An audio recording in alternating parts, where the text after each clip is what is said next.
The fruit sat in the middle of the containment tray like it was sleeping.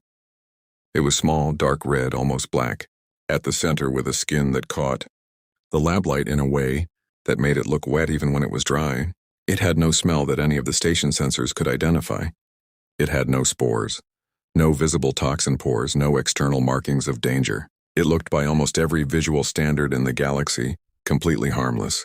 That was the problem. The Black Spine survey team had pulled it from Sector 914 days ago. They had worn full environmental suits. They had used 3 layers of containment bags. One of the junior collectors had accidentally brushed the fruit skin with a gloved finger, and the team medic had put him in isolation for 72 hours as a precaution. The fruit had been flagged Class 9 Biohazard before it even left the planet's atmosphere. Class 9 meant lethal to 94% of catalog species within minutes of contact with mucous membranes. Class 9 meant the containment lab required 2 authorization codes to enter. Class 9 meant that the full medical clearance report had to be signed by the station director before any biological sampling could begin. The clearance report was still sitting on Director Soren's desk unsigned. Vessel had the forms in hand. That was why it was here, to deliver the updated paperwork to the lab researcher before any work began. Standard procedure, simple errand, the kind of task that took 4 minutes. And then you went back to the medical bay and drank something warm and forgot about it. Vessel was Varadi, which meant 4 long arms, a narrow body built like a folded insect, and eyes that processed movement faster than most species could blink. It moved quickly through the corridor outside the containment lab, swiped its ID at the door panel and stepped inside. It saw Dara Noll. Dara was sitting on the edge of the lab bench with one leg crossed over the other, her data tablet propped beside her, reading glasses pushed up on her forehead. She had brown skin, short hair, and the kind of face that always looked like it was in the middle of solving something. She was holding the black spine fruit in her bare hand and she was chewing. Vessel stopped. The forms fell out of 2 of its 4 hands. It did not notice. Dara looked up from her tablet. She saw Vessel standing in the doorway. She registered the expression on its face. Varadi did not have the same features as most species, but the wide-set stillness of its eyes communicated something very close to horror, and she tilted her head slightly. "Oh," she said. "You're early." Vessel's voice came out in a frequency higher than intended. You are eating it." Dara looked at the fruit in her hand, while biting into it. "I didn't eat all of it. I wanted to get the inner tissue composition first." She turned it slightly, examining the exposed flesh with the focused expression of someone choosing which part of a meal to try next. "The outer layer has a different density than the interior." "Interesting, that is a Class 9 biohazard." "Yes. Contact with mucous membranes causes enzyme cascade failure in most species." "Yes." Dara set the fruit down on the tray, picked up her tablet and made a note. "The compound responsible is a neurohepatic blocker. Targets a specific detox pathway in the liver, shuts it down in about 90 seconds. She tapped the screen. "Humans have 2 of that pathway. It's redundant. Was probably useful back when we were eating things we shouldn't have been. Eating on a regular basis." Vessel stared at her. "I read the full biochemical profile," Dara said in a tone that suggested this should have been obvious. 3 days ago, I ran the compound structure against human metabolic data. The blocker can't hit both pathways simultaneously. The molecular geometry is wrong, so the redundant pathway stays active." She glanced up. "I calculated it was probably fine." Probably, Dara confirmed. Vessel became aware its medical instincts had activated before its brain finished processing. Its scanner was already in one hand, pointed at Dara, running a full biological read. The numbers came up. Vessel looked at them, then at Dara, then at the numbers again. Elevated liver enzymes, elevated white cell count, core temperature up by 0.8 deg. Trace toxin in the bloodstream. Confirmed. Present. Active. Measurable. No cascade failure. No shutdown. Vessel triggered the emergency medical alarm. Red light pulsed through the lab. Dara looked at the flashing light on the ceiling, then at Vessel. "Is that necessary?" Vessel did not answer immediately. It was still looking at the scanner. The numbers were not Changing in the direction numbers were supposed to change in this situation. They were holding, stabilizing. The toxin readings were not climbing. Vessel started, stopped, tried again. You are not in cascade failure. No, Dara agreed. She reached past the fruit, picked up a water container from beside her tablet and took a measured sip. Though my mouth does feel a bit warm, like I ate something spicy. She considered this. Actually, there's a pressure behind my eyes too. Not painful, just present. She picked up the fruit again and looked at it with the same careful attention she had been giving it before. Vessel arrived. I want to take a sample of the inner tissue before it oxidizes, she said. Can we do the medical check after? Vessel reached over with one of its longer arms and gently, firmly, removed the fruit from Dara's hand. We cannot, it said. Dara sighed. She picked up her tablet instead. Fine, she said, but I'm bringing my notes. The medical bay on station. Halvern had never treated a human before. It had treated Virati, Quillari, 2 species of deep space miners whose names required throat sounds most translators skipped, and once a creature from the outer rim that had no recognizable biology at all and had turned out to be fine. The bay was well equipped. Dr. Orvik had personally overseen its expansion 3 years ago and was proud of the diagnostic range it could handle. He was significantly less proud right now. Dara sat on the exam table with her tablet in her lap and her shoes still on, which nobody had told her to remove and which she clearly had no intention of removing. She had cooperated with the initial scans without complaint. She had answered every question Vessel asked her in a calm and organized way. She had not apologized once, which Orvik found deeply irritating. Orvik was reptilian, scaled, low-slung, with narrow eyes that tracked movement sideways. He had been a toxicologist for 22 years. He had written the station's biohazard handling manual himself. He had read the black spine fruits compound profile when it arrived and had flagged it in his personal notes as one of the most aggressively lethal botanical toxins he had ever reviewed. He looked at Dara's diagnostic readout. He looked at it for a long time. Your liver enzyme levels are elevated, he said finally. Yes, Dara said, but not critically. No. Your white cell count is responding to the toxin. Yes, but your organ function is, he stopped, checked the readout again. Stable. Yes, Dara said with the patient tone of someone who had already explained all of this once and was willing to explain it again if needed. The neurohepatic blocker needs a complete enzyme pathway to shut down. I have 2. It blocked one. The other one is covering. She paused. My body is a bit confused about what's happening, which is why the white cell count is high, but it's not in crisis. It's just working harder than usual. Orvik set down his scanner. He picked it up again. He was not a creature who showed uncertainty easily, but the readout was making him feel something very close to it. How do you feel? Vessel asked from across the bay. Dara tilted her head, genuinely taking stock of herself. Warm. There's still that pressure behind my eyes. It's mild, honestly. And my mouth tastes like I ate something metallic and slightly sweet. At the same time, she made a small face. Not unpleasant, just odd. The door to the medical bay opened. Lena Maris came in fast, pulling her jacket closed, clearly having been reached mid-break. She was Dara's colleague, a human chemist who had been on the station for 8 months. She had pale skin, long hair in a rough braid, and an expression that suggested she had received the emergency call and had immediately known who was involved. She looked at Dara, then at the readout screens behind her. You've been into it, Lena said. The inner tissue composition. You've been into it. I ran the molecular model first, Dara said. The pathway geometry. I know the geometry. Lena pulled up a stool and sat down next to the exam table. She was not panicking. That somehow made Orvik feel worse. You could have mentioned you were going to test it. I didn't plan it in advance, Dara said.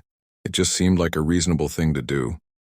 Lena looked at Orvik, who was still holding his scanner like he had forgotten about it. She's going to be fine, Lena said. Her numbers will stabilize fully in the next 2 or 3 hours. The toxin will metabolize. Her system is treating it like a foreign pathogen right now, which is why it looks alarming from the outside. But it's not going to win.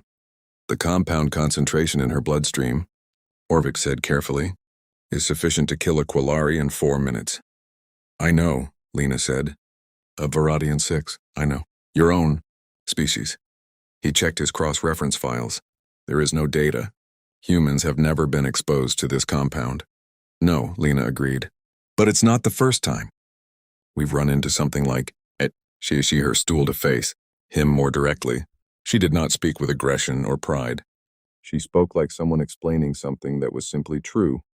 The way you would explain weather or gravity. Earth has a lot of things that want to kill you.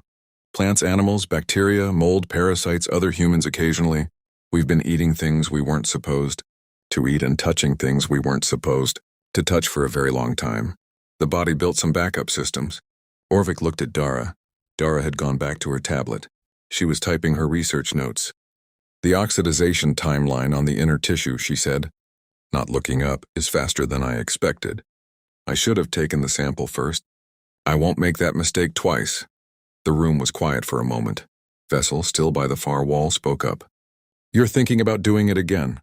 Not today, Dara said. I want the full metabolic data from this round first.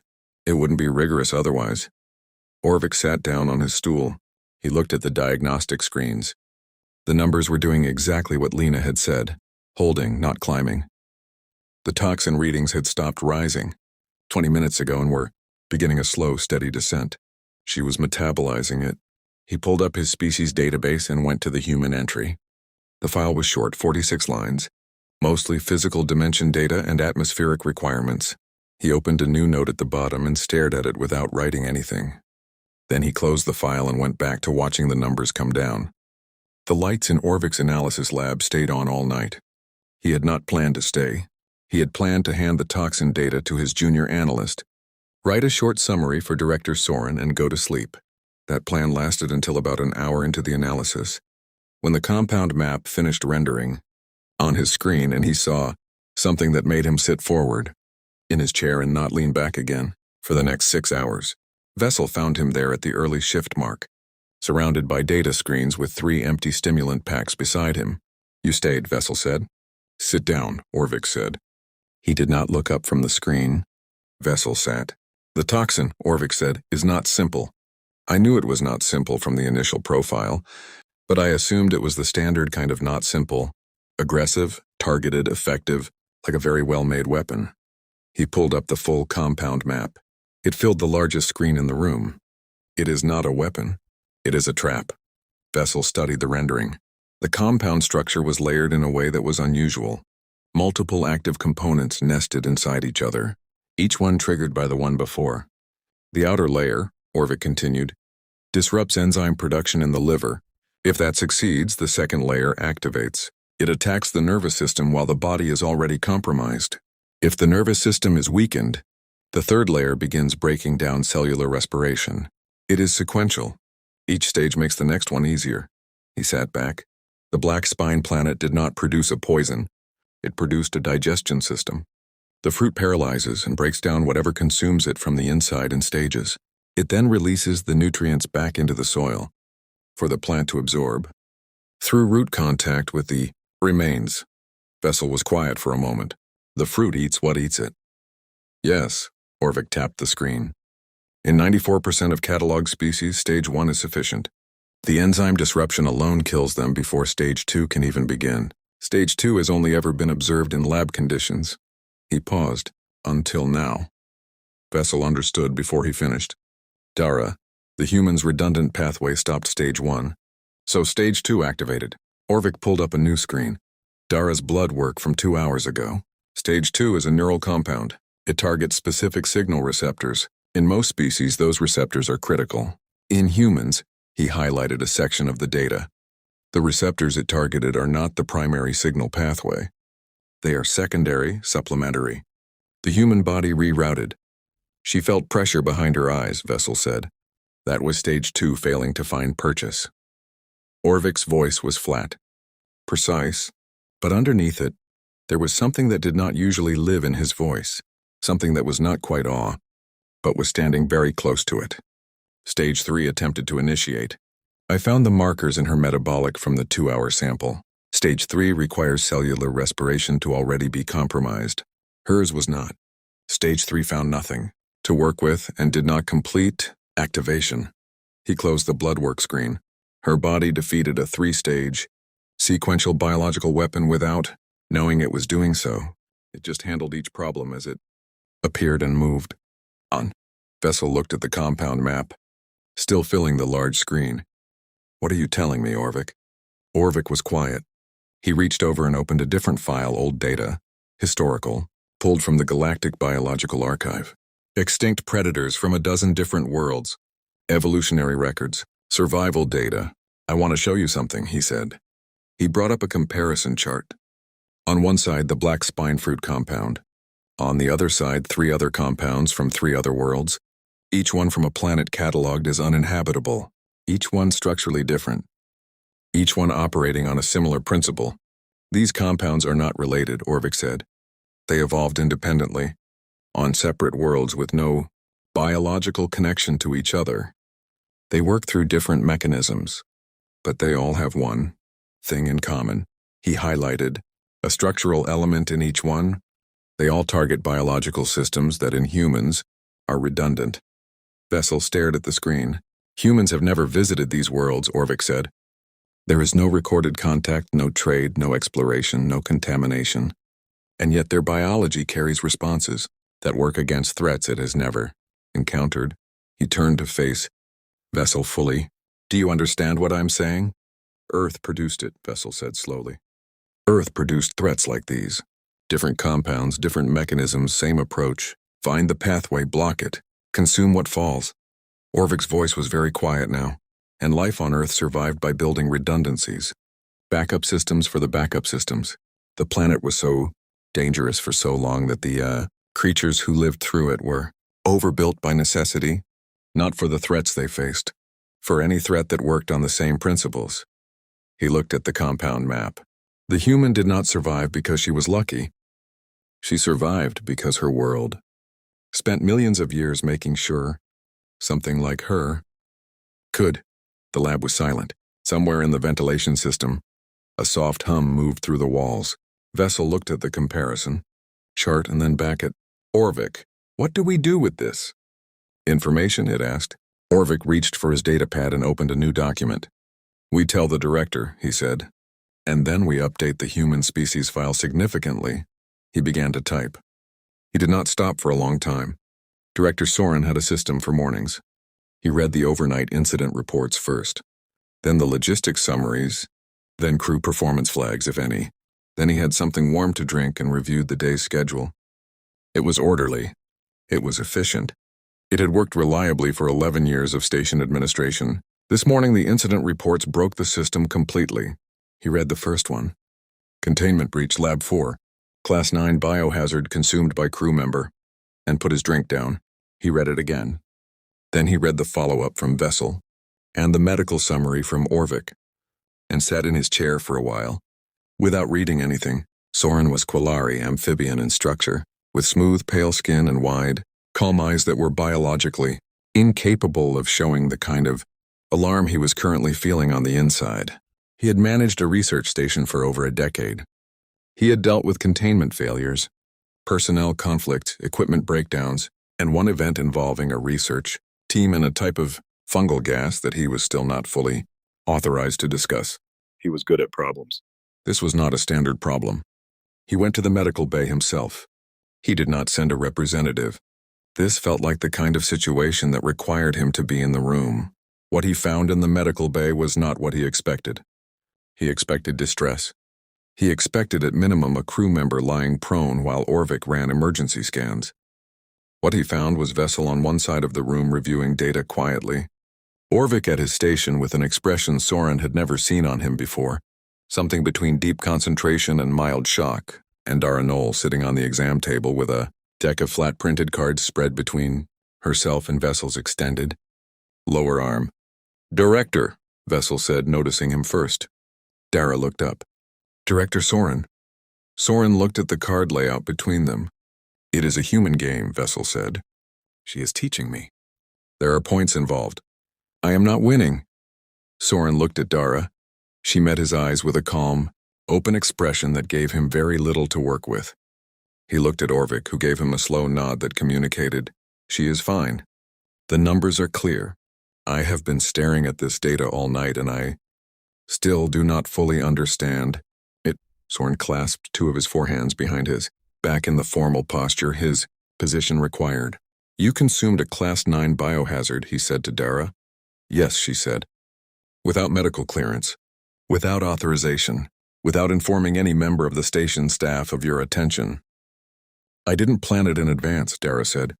"It was a decision I made, in the moment based on the compound. Analysis I had already completed. A Class-9 Biohazard. I understand how it looks," she said, "but I had good data." Soren was quiet for a moment.